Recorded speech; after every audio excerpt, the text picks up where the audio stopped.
નમસ્કાર વિદ્યાર્થી મિત્રો, એજ્યુટેકનો ચેનલમાં આપનું સ્વાગત છે। આજે આપણે ધોરણ 10 વિષય ગણિતમાં પ્રકરણ નંબર 14 સંભાવના તેનો સ્વાધ્યાય 14.1 જે છે તે જોવાનો છે। ચાલો ત્યાર પછી હવે આગળ જોઈએ દાખલા નંબર 14। દાખલા નંબર 14 ની રકમ છે કે સરખી રીતે ચીપેલા 52 પત્તાની થોકડીમાંથી એક પત્તું કાઢવામાં આવે તો પહેલો પ્રશ્ન લાલ રંગનો રાજા, બીજો પ્રશ્ન મુખ મુદ્રા વાળું પત્તું, ત્રીજો લાલ રંગનું મુખ મુદ્રા વાળું પત્તું, ચોથો પ્રશ્ન લાલનો ગુલામ, પાંચમું કાળીનું પત્તું, છઠ્ઠું ચોકટની રાણી મળવાની સંભાવના શોધો।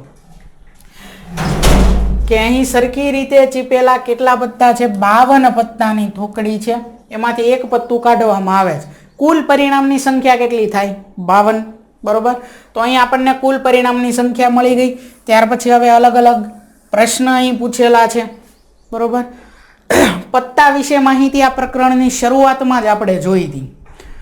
સૌથી પહેલા એવું લાગે તો આપણે અહીંયા સંખ્યા લખી નાખવાની। કોની સંખ્યા? આજે પત્તા રહે ને એની સંખ્યાઓ લખી નાખવાની, બરોબર। તમારે એવું લાગે તો પેન્સિલથી લખી નાખવાની સાઈડમાં કે લાલ રંગનો રાજા, લાલ રંગનો રાજા, બરોબર। તો લાલ અને ચોકટ બે થાય ને, બેમાં એક એક રાજા હોય તો લાલ રંગના રાજાની સંખ્યા કેટલી હોય? તો કે 2, એટલે અહીંયા લાલ રંગના રાજાની સંખ્યા થાય 2। એવી જ રીતે મુખ મુદ્રા વાળું પત્તું યાદ કરો, લાલ, ચોકટ, કાળી ફુલ્લી બધામાં 3 મુખ મુદ્રા વાળા પત્તા આવે। રાજા, રાણી અને ગુલામ દરેકમાં 3 હોય, એટલે મુખ મુદ્રા વાળા પત્તા કેટલા થાય? તો કે 12। ત્યાર પછી લાલ રંગનું મુખ મુદ્રા વાળું પત્તું, અહીંયા આપણે પત્તાની સંખ્યા કંઈક આ રીતે હતી। પત્તાની સંખ્યા હોય 52, રંગના આધારે ભાગ પડતા હતા કે લાલ રંગ, ત્યાર પછી આવે કાળો રંગ, લાલ રંગના પાછા 2 ભાગ, લાલ અને ચોકટ, કાળા રંગમાં પાછા 2 ભાગ, કાળી અને ફુલ્લી। અને આ બધાના કેટલા પત્તા હોય? તો કે 13 પત્તા હોય દરેકમાં। દરેકમાં પત્તાની સંખ્યા કેટલી હોય? 13 પત્તા હોય દરેકની અંદર, બરોબર। દરેકમાં 3 પત્તા રાજા, રાણી અને ગુલામ હોય, બાકીના 10 ક્રમવાળા।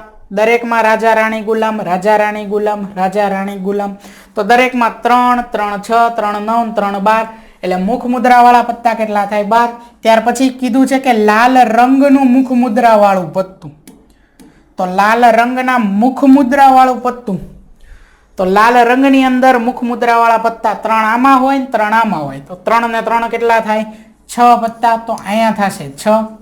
ત્યાર પછી લાલનો ગુલામ, લાલ રંગના ગુલામ કે તો 2 અને લાલનો ગુલામ કે તો 1। ત્યાર પછી આગળ કાળીનું પત્તું, કાળા રંગના પત્તા, લાલ રંગના પત્તા કેટલા હતા? 26। એવી જ રીતે કાળા રંગના પત્તા કેટલા હતા? 26, બરોબર। પણ અહીંયા શું કીધું છે? કાળીનું પત્તું કીધું છે, તો કાળીના પત્તા કેટલા છે? 13, એટલે અહીંયા આવશે 13।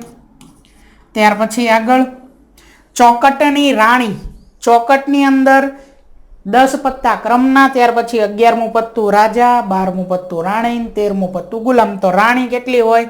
1, ચોકટની રાણી 1 હોય। તો આ દરેક પત્તાની સંખ્યા લખી નાખી, બરોબર। દરેકની સંખ્યા લખી નાખી, જેથી આપણને સરળતા રહે। દર વખતે આપણે આવી રીતે સાઈડમાં આ ટૂંકમાં એક યાદ હોય તો આ બધાની સંખ્યા આપણને યાદ રહી જાય, બરોબર। આ મોઢે કરવાનું રહે તમારે પાકું। ચાલો હવે જે આપણે પ્રશ્ન લખવાના છે, સૌથી પહેલા જવાબ કઈ રીતે આપણે લખવી છીએ? સૌથી પહેલા મેળવવી કુલ પરિણામની સંખ્યા, તો અહીંયા કુલ પરિણામની સંખ્યા કેટલી છે? કુલ પરિણામની સંખ્યા તો 52 છે। પહેલા પ્રશ્નને આપણે કહીશું ઘટના A,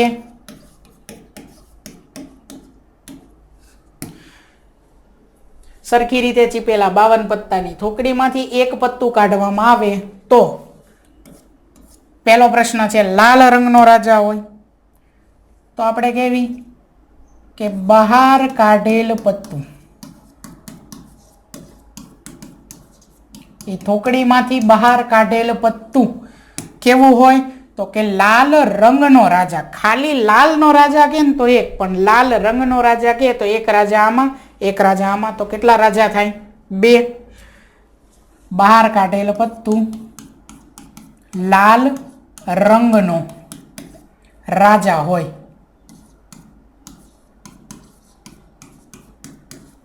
આ થયું આપણું ઘટના એ. તો ઘટના એ થવાના પરિણામની સંખ્યા, ઘટના એ થવાના પરિણામની સંખ્યા કેટલી થાય? 2. ચાલો ત્યાર પછી હવે સૂત્ર લખવાનું છે અને સૂત્રમાં કિંમત મૂકવાની છે. સૂત્ર છે P ઓફ A બરાબર અંશમાં આવે ઘટના એ થવાના પરિણામની સંખ્યા અને છેદમાં ફરજિયાત શું આવે? કુલ પરિણામની સંખ્યા. કિંમત મૂકવાની છે. કુલ પરિણામની સંખ્યા છે 52, એટલે છેદમાં 52. અંશમાં ઘટના એ થવાના પરિણામની સંખ્યા છે 2, એટલે 2 છેદમાં 52. તો અહીંયા થાય 52 ની જગ્યાએ આપણે શું લખીએ? 26 ગુણ્યા 2, એટલે 52 અડધા થાય, 2 અડધા થાય છે. બરોબર. તો અહીંયા 2 કેન્સલ કરી નાખવી, તો અંશમાં કાંઈ નથી, તો 1 અને છેદમાં શું વધે? 26. તો P ઓફ A બરાબર જવાબ શું આવે? 1/26. તો આ થઈ ગયો આપણો પહેલા પ્રશ્નનો જવાબ. એવી જ રીતે બીજો પ્રશ્ન જેને આપણે કહીશું ઘટના બી.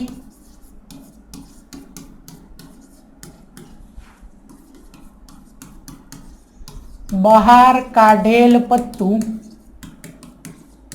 બીજો પ્રશ્ન શું કીધો છે? બહાર કાઢેલ પત્તું મુખ મુદ્રા વાળું પત્તું હોય.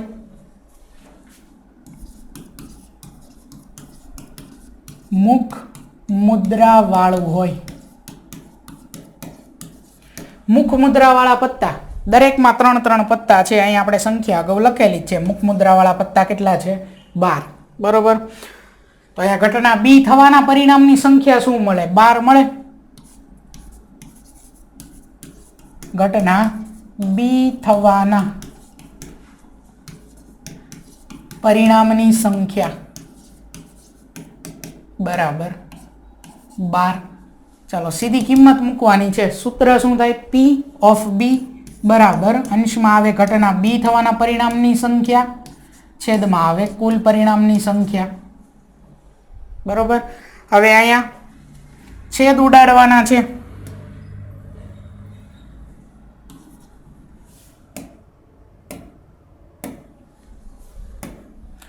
તો અહીંયા થાય 13 ગુણ્યા 4, 13 ચોક 52, અને અહીંયા થાય 3 ગુણ્યા 4, 3 ચોક 12, 4 4 કેન્સલ કરો, 3/13.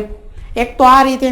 બીજું તમને સીધી એમાં ખબર નથી પડતી, તો આપણે એક કામ કરાય. શું કરે? અડધા અડધા કરે. 12 અડધા 6 થાય, તો છેદમાંય ફરજિયાત અડધા કરવાના. 52 અડધા 24. હજી થાય છે જુઓ, 6 અડધા 3 થાય ને નીચે ફરજિયાત થાય છે 26 અડધા 13, 3/13. બરોબર. બંને રીતે જવાબ આવે. તો જવાબ ટૂંકમાં આવે છે શું? અહીંયા 3/13. એટલે P ઓફ B બરાબર શું થશે? 3/13.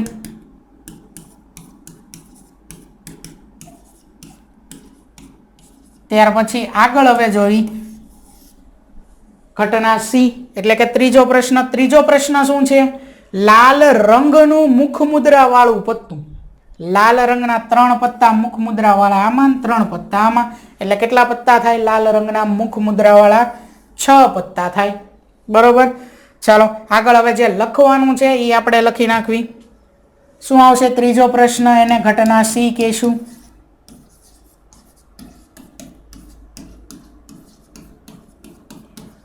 બહાર કાઢેલ પત્તું લાલ રંગનું મુખ મુદ્રા વાળું પત્તું હોય. બરોબર. સીધું એમ લખો, બહાર કાઢેલ પત્તું, આટલું ન લખો, ડાયરેક્ટ લાલ રંગનું મુખ મુદ્રા વાળું પત્તું હોય તોય ચાલે. ઘટના સી થવાના પરિણામની સંખ્યા શું થાય? ઘટના સી થવાના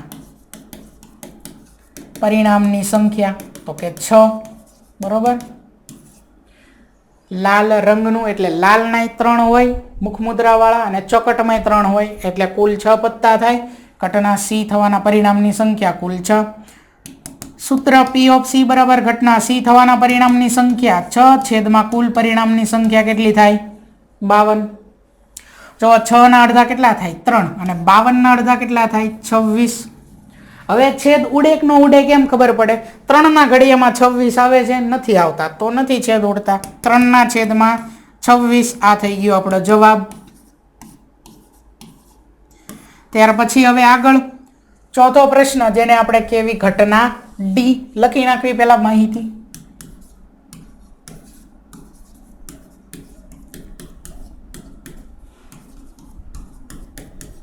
બહાર કાઢેલ પત્તું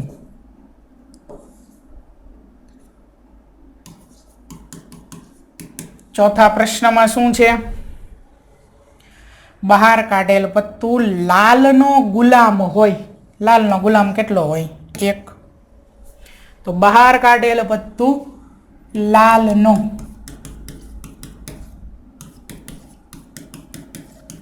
ગુલામ હોય. ઘટના ડી થવાના પરિણામની સંખ્યા 1 છે. ડાયરેક્ટ લખી નાખવી હવે બરોબર, સીધું નથી લખતો. પી ઓફ ડી લખું છું બરાબર. અંશમાં શું આવે? ઘટના ડી થવાના પરિણામની સંખ્યા. ઘટના ડી થવાના પરિણામની સંખ્યા 1 છેદમાં કુલ પરિણામની સંખ્યા 52 એટલે પી ઓફ ડી આવે 1/52. ત્યાર પછી પાંચમો પ્રશ્ન જેને આપણે કહીશું ઘટના ઈ. બહાર કાઢેલ પત્તું. પાંચમો પ્રશ્ન શું આપેલો છે? પાંચમો પ્રશ્ન કાળીનું પત્તું હોય. બહાર કાઢેલ પત્તું કાળીનું હોય તો કાળીના કુલ પત્તા અહીંયા કેટલા છે? 13 પત્તા છે. તો બહાર કાઢેલ પત્તું કાળીનું હોય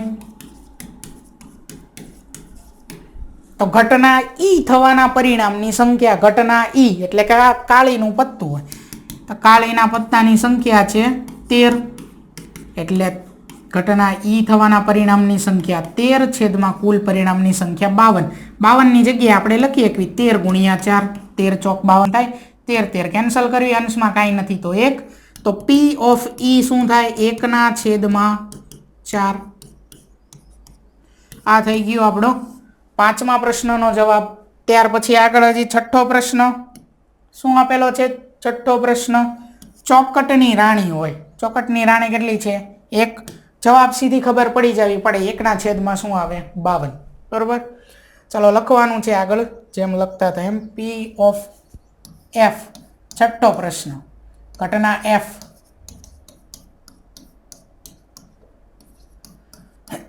બહાર કાઢેલ પત્તું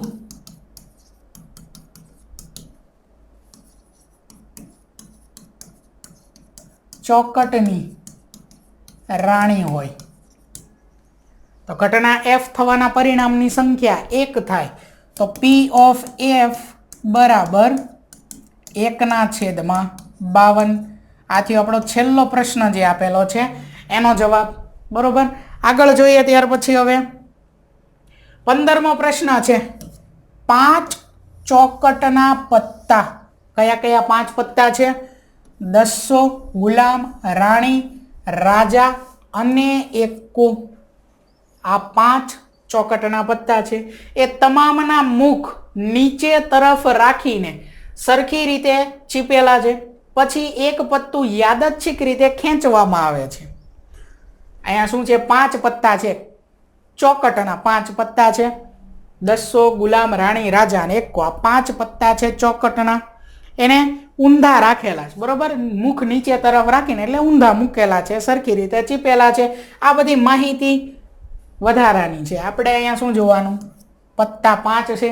કયા કયા પત્તા છે એના નામ. હવે સીધો પ્રશ્ન કે એક પત્તું યાદચ્છિક રીતે ખેંચવામાં આવે તો પહેલું ખેંચેલું પત્તું રાણીનું હશે તેની સંભાવના શું છે? બીજો પ્રશ્ન જો રાણીને કાઢીને એક બાજુએ મૂકવામાં આવે અને બીજું પત્તું ખેંચવામાં આવે તો તે પહેલો પ્રશ્ન એકો હોય અને ફરી પાછો બીજો પ્રશ્ન રાણી હોય તેની સંભાવના કેટલી. એટલે અહીંયા આ જે બીજો પ્રશ્ન અહીંયાથી શરૂ થાય ને એ આખો અલગ પ્રશ્ન પાછો થઈ જશે. પહેલા પ્રશ્ન માટેની માહિતી, એના ઉપરથી આ જવાબ લાવવાનો આનો ઘટના એનો, પછી પાછો બીજા પ્રશ્ન વખતે આપણી કુલ પરિણામની સંખ્યા બદલાઈ જશે. શું કામ? અહીંયા એવું કીધું છે કે રાણીને કાઢીને એક બાજુએ મૂકવામાં આવે છે. બરોબર.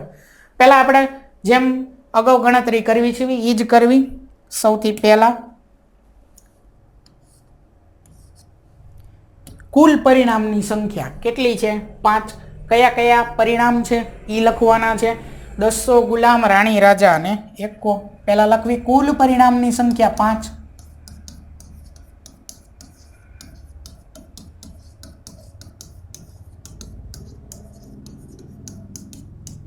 કયા કયા પરિણામ છે? 200 ગુલામ, રાણી, રાજા અને એકો. આ 5 પરિણામ છે કુલ. બરોબર. હવે જે આપણને કીધો છે પહેલો પ્રશ્ન, જેને આપણે કેવી ઘટના એ. આ પાંચેયના મુખ ઊંધા રાખેલા હતા અને એમાંથી એક પત્તું યાદચ્છિક રીતે ખેંચેલું હતું. તો લખવી કે ખેંચેલું પત્તું.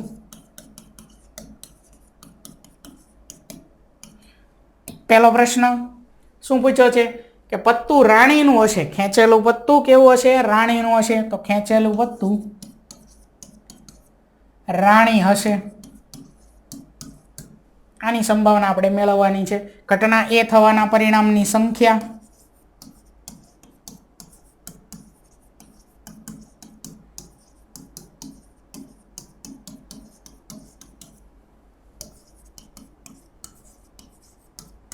કેટલી થાય?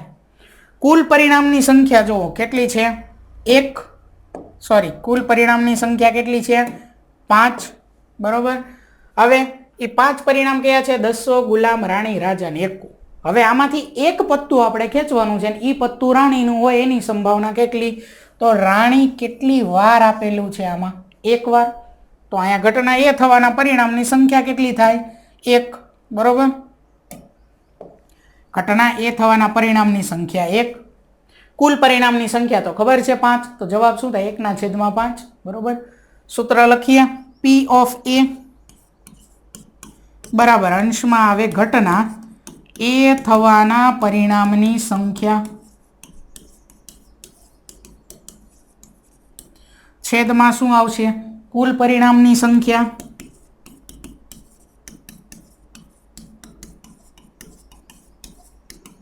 કિંમત મૂકી દઈએ તો P of A બરાબર જવાબ શું થાય આપણો? P of A બરાબર 1/5. આ પહેલા પ્રશ્નનો જવાબ થઈ ગયો. બરોબર. હવે બીજો પ્રશ્ન જે છે એમાં શું કીધું છે કે જો રાણીને કાઢીને એક બાજુએ મૂકવામાં આવે, રાણીને કાઢીને 5 પત્તામાંથી રાણી જે છે એને આપણે કાઢી નાખવાની છે અને હવે જે છે બાકી જે પત્તા વધ્યા એમાંથી એક પત્તું પાછું ખેંચવાનું. કે રાણીને કાઢીને એક બાજુએ મૂકવામાં આવે અને બીજું પત્તું ખેંચવામાં આવે તો ત્યાર પછી પાછા 2 પ્રશ્ન, એકો હોય અને રાણી હોય તેની સંભાવના કેટલી? બરોબર. તો હવે આ જે પ્રશ્ન નંબર 2 છે એના માટે આપણે અલગથી એક ગણતરી હવે ફરીથી કરવી પડે. શેની ગણતરી? કુલ પરિણામની સંખ્યાની ગણતરી. બરોબર. લખવી અહીંયા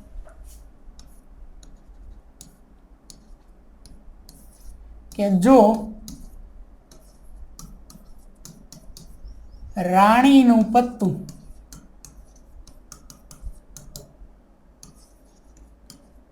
એક બાજુએ મૂકવામાં આવે તો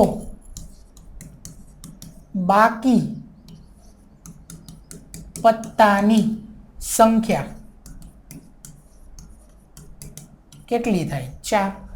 અહીંયા શું કીધું છે આપણે એ સમજીએ. પહેલા તો આ 5 પત્તા હતા એમાંથી એક પત્તું આપણે ખેંચ્યું અને એ પત્તું રાણીનું હોય એની સંભાવના કેટલી એ મેળવી 1/5. હવે શું કરવાનું? હવે રાણીનું પત્તું જે આપણે ખેંચ્યું ને એ એમ કીધું કે એક બાજુએ મૂકી દેવાનું. આપણે એવું ધાર લેવી કે રાણીનું પત્તું આપણે ફાડીને ફેંકી દીધું. આ રાણીનું પત્તું છે એ આપણે શું કર્યું? ફાડીને ફેંકી દીધું. એટલે હવે રાણી છે જ નહીં એની અંદર. તો હવે શું વધ્યું? 200 ગુલામ રાજા ને એકો. કેટલા પત્તા વધ્યા? 4 વધ્યા. લખવી અહીંયા 200 ગુલામ, ત્યાર પછી છે રાજા અને એકો. રાણીના પત્તાને આપણે ફાડીને ફેંકી દીધું છે, બરોબર? એ છે જ નહીં હવે એવું ગણવાનું. તો હવે નવા કુલ પરિણામની સંખ્યા કેટલી થાય? તો કે 4 થાય. તેથી નવા કુલ પરિણામની સંખ્યા એમાં લખું કે ડાયરેક્ટ કુલ પરિણામની સંખ્યા લખું, બરોબર? કુલ પરિણામની સંખ્યા કયા પ્રશ્ન માટે? આ બીજા પ્રશ્ન માટે કુલ પરિણામની સંખ્યા કેટલી થાય? 4, બરોબર? હવે જે આપણને પ્રશ્ન પૂછો એ કે આ બીજાની અંદર એ નામનો પ્રશ્ન છે જેને આપણે કહીશું ઘટના બી, બરોબર? અહીંયા તો ઘટના એ કહી દીધું, તો આ એને આપણે ઘટના બી કહીશું. એ નામનો પ્રશ્ન છે એને ઘટના બી કહીશું. અને આ છે સૂચના બીજી, બરોબર? યાદ રાખજો. આની ઉપર જે છે ને આ માહિતી ટૂંકમાં સૂચના છે કે રાણીના પત્તાને એક બાજુને કાઢીને મૂકી દીધું છે ને બાકી હવે જે બચ્યું એમાંથી એક પત્તું ખેંચ્યું છે. તો ખેંચેલું પત્તું પહેલો પ્રશ્ન એકો હોય અને બીજો પ્રશ્ન ખેંચેલું પત્તું રાણી હોય. તેની સંભાવના કેટલી? બરોબર? હવે એ મેળવવાનું. તો આને આપણે ઘટના બી કીધું. લખવી અહીં ખેંચેલું પત્તું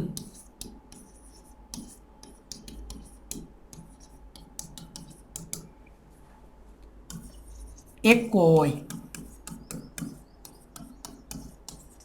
ઘટના બી થવાના પરિણામની સંખ્યા શું થાય? ઘટના બી થવાના પરિણામની સંખ્યા આપણે એમ કીધું ખેંચેલું પત્તું એકો છે તો એકાની સંખ્યા જોવાની કેટલી છે? એકાની સંખ્યા. તો આપણે જે કુલ પરિણામ 4 છે એમાં એકો કેટલી વાર છે? 1 વાર. તો ઘટના બી થવાના પરિણામની સંખ્યા થાય 1. ત્યાર પછી પી ઓફ બી બરાબર શું થશે? ઘટના બી થવાના પરિણામની સંખ્યા તો મેળવી 1.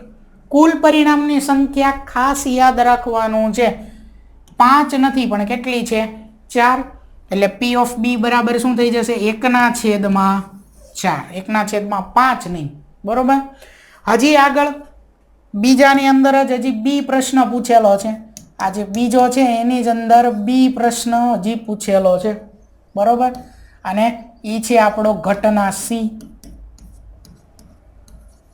એની અંદર એવું કીધું છે કે ખેંચેલું પત્તું રાણીનું હોય. હવે જે ઘટના સી છે, બરોબર, એની અંદર શું પ્રશ્ન પૂછ્યો છે? જો એકો હોય આનો જવાબ તો મળી ગયો. એટલે હવે શું વધ્યું? ખેંચેલું પત્તું રાણીનું હોય, બરોબર? ચાલો એનો આપણે મેળવવાનું છે. ઘટના સી થવાના પરિણામની સંખ્યા કેટલી થશે? ઘટના સી થવાના પરિણામની સંખ્યા. રાણીનું પત્તું છે એ આપણે ફાડીને ફેંકી દીધું છે એટલે હવે જે બાકીના 4 વધ્યા ને એમાં કોઈ રાણીનું પત્તું છે નહીં. એટલે અહીંયા ઘટના સી થવાના પરિણામની સંખ્યા 0 થઈ ગઈ. પહેલાની અંદર પહેલો પ્રશ્ન કર્યો ત્યારે રાણીનું પત્તું એક હતું, હવે નથી, બરોબર? એટલે હવે અહીં ઘટના સી થવાના પરિણામની સંખ્યા 0 થઈ ગઈ. તેથી પી ઓફ સી શું થાય? અંશ 0 છેદમાં શું આવે?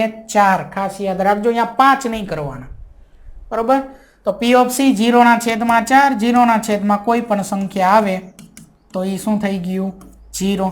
એટલે આ પી ઓફ સી ઘટના સી ની સંભાવના 0 મળી તો ઘટના સી ને અશક્ય ઘટના કહેવાય. કારણ કે રાણીનું પત્તું ફાડીને ફેંકી દીધું છે એટલે હવે એમાં ક્યાંય રાણી હોય નહીં. એટલે એ અશક્ય ઘટના થઈ અને અશક્ય ઘટનાની સંભાવના કેટલી થાય? 0 થાય, બરોબર?